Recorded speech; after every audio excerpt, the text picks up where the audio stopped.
Even if you're clueless when it comes to buying a new computer, here are a few things you need to know prior to your next purchase. Hi, I'm Special Agent Nicholas Koenigsegg from Best Buy's Geek Squad. Here are a few things you should know in terms of terms and technology prior to buying your new computer. If we talk about key terms, things that we all hear and sometimes we don't quite understand, we talk about processors. Now, the big thing in processors today are something that we call multi-core, so dual core, quad core. To put it simply, the more cores you have, the more little brains the computer has. So if you have 4 cores, it means that the computer typically can run 4 functions exactly at the same time. The other thing that we tend to talk in with processors is speed.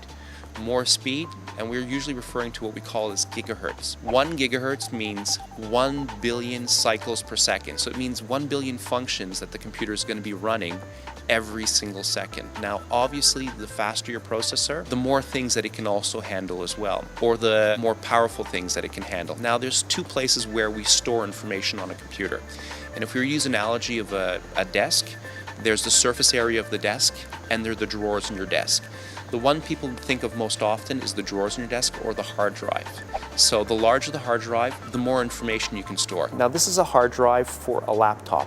It's relatively small. This is a component that's easily interchangeable, so we can pull out the old one that's smaller, copy all of the information, we call cloning it, keep this one aside and put the new hard drive in. This is where basically all of your files, all of your information, your windows, your settings are always stored on this. So when they say your hard drive is broken, it's this component that's actually broken. Afterwards, we talk about memory. We're talking about RAM.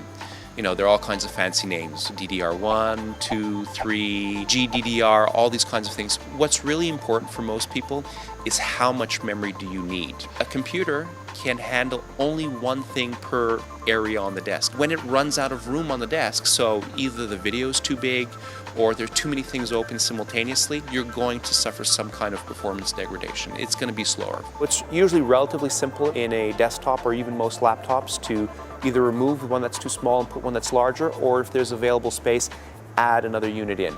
The trick here with upgrading memory is to make sure that it is compatible. Next components. An optical drive is what we call a CD, a DVD, or even a Blu-ray drive. All units today, except for netbooks and tablets, come with some kind of optical drive. This one does CDs and DVDs, so we can put in CDs blanks, or we can put in movies or regular music, and this is what allows the computer to be able to read them.